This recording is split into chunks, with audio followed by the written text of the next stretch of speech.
সকলকে ধন্যবাদ জানাচ্ছি যে আপনারা এতক্ষণ পর্যন্ত আমাদের সাথে ছিলেন প্রথম থেকে, এবং শুধু তাই নয়, আজকে পরপর ঝাড়গ্রামের গোপীবল্লভপুর থেকে শুরু করে, দাসপুর থেকে শুরু করে এবং খড়গপুরের মানুষের যে অফুরন্ত উন্মাদনা, ভালোবাসা, এই দেখে আমি আবার সিদ্ধান্ত নিয়েছি আমি আগামীকাল হুগলির গোঘাটে যাব।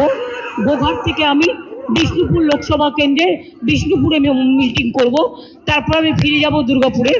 তারপরের দিন 19 তারিখে আমি পুরুলিয়া যাব। পুরুলিয়ায় আমার মিছিল আছে। আবার ওই দিন বিকালে বাঁকুড়ায় আমার মিছিল আছে।